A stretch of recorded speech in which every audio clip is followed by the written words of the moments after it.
is drowning will even clutch at a sword. And that's the situation Palestinians are in today. French President Emmanuel Macron has made a surprise announcement. Paris is going to recognize a Palestinian state this September at the UNGA. It joins a long list of countries, but it's the first UNGA and G7 member to do so. With Gaza in ruin and West Bank being on a daily basis attacked, the perspective of a Palestinian state has never been put at risk as it is.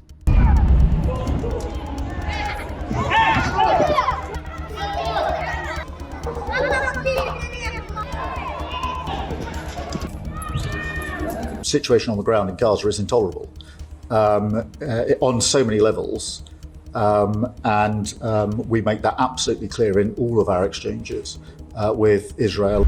So there are three big questions we have to look at. Does this change mean anything on the ground? Will the UK and Germany follow France's lead? And can these cosmetic changes fix the real problem? I'm Ananya Datta. Let's get started with Grey Zone.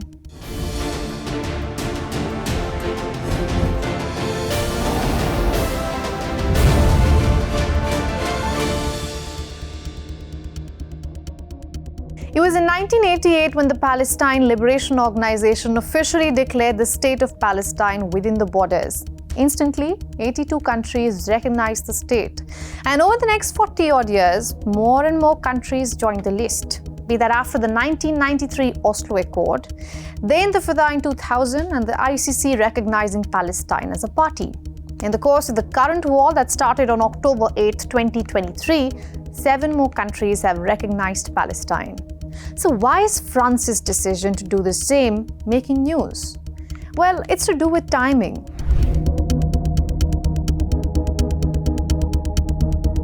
There are 3 things we need to keep in mind when it comes to France. The country is the first UNSC member to make this announcement. Remember, if you're a UNSC member, you can set the agenda, and if you don't like a resolution, your one no can stop any motion. A power bestowed only to 5 countries in the world: France, China, Russia, the UK, and US. Second, France is also the only G7 country to agree to recognize the Palestinian state. Third, France is home to Europe's largest Jewish and Muslim communities. Paris has seen its share of protests supporting both sides. So let's come to the timing then.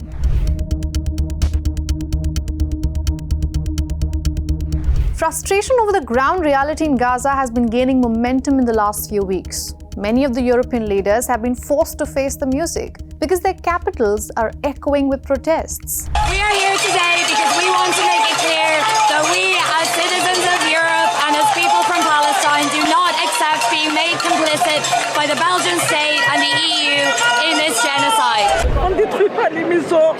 We don't destroy houses, we don't kill children, we don't kill people who go out just to get flour. For God's sake. 1,000 people have died trying to get flour. It's shameful. Mr. Macron, wake up, do something. It is the other choice, is to die starved in silence. How is this allowed to happen? How is this allowed to unfold?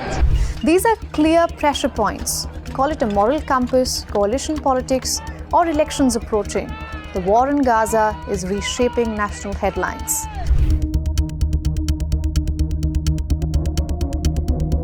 The reaction to Macron's decision has been on expected lines so far. The first reaction came in from Israel. Prime Minister Benjamin Netanyahu condemned the move, saying a Palestinian state in these conditions would be a launchpad to annihilate Israel. Soon after, Israel's best friend chimed in. US Secretary of State Marco Rubio rejected Macron's plan and said it serves Hamas propaganda and sets back peace. Anti-Israel protests have rocked cities across the US, but Washington knows it is nothing compared to the pro-Israel political lobbyists. This has been made clear in the 3 in-person meetings between Donald Trump and Netanyahu. The US will take over the Gaza Strip, and we will do a job with it too. We'll own it and be responsible for dismantling all of the dangerous unexploded bombs and other weapons on the site. Level the site and get rid of the destroyed buildings, level it out, create an economic development that will supply unlimited numbers of jobs and housing for the people of the area. Trump, remember, had also shared an AI-generated video that depicts a family emerging from the wreckage of war-torn Gaza into a beachside resort town lined with skyscrapers. Trump was sipping cocktails with a topless Netanyahu. But even without Trump's presidency, the US is never going to agree to a deal that upsets Israel.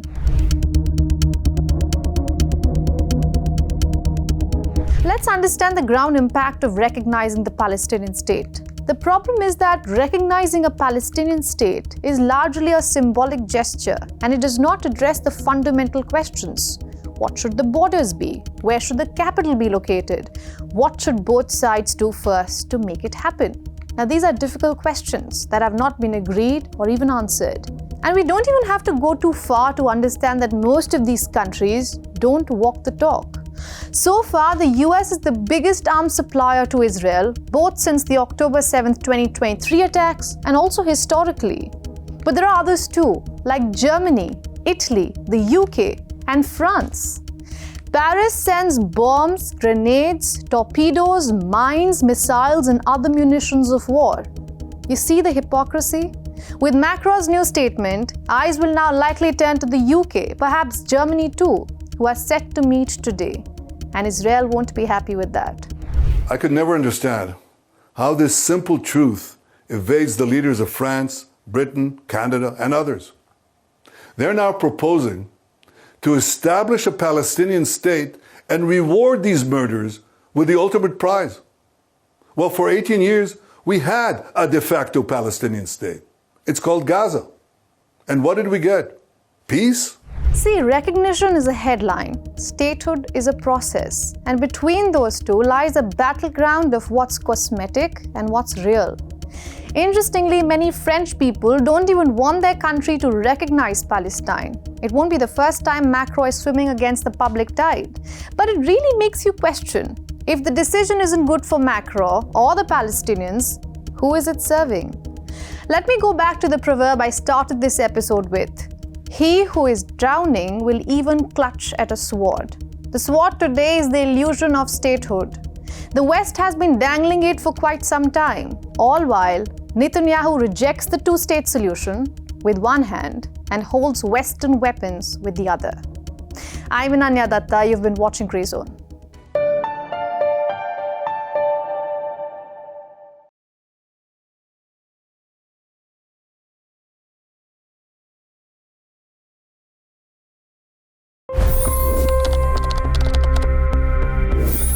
$25 crore गरीब गरीबी को परास्त करके बाहर निकले। For the good of our nation, let's work together and let's truly make America great again. The fastest news breaks. Requested PM saying that we will have to speak to Putin and to Zelensky. The biggest newsmakers. The relationship with India is probably the most important bilateral relationship the U.S. will have for the rest of this century. The capital delivered quite an election result today. Expert analysis. The million-dollar question today is how to stop this dance of death. Ground reports. I'm standing at the crossroad of the Kumbh Mela. Behind me are more than 100 entry guards. Long-form interviews. Exclusionary politics is reflected in Manipur case as well. You don't bother because this is a small state. Deep dive into burning issues. It's often said DRC could be the richest country in the whole world. It's because of what sits underneath. Why exactly did the US topple the Sheikh Hasina government? HD videos. We don't just break news, we break it down.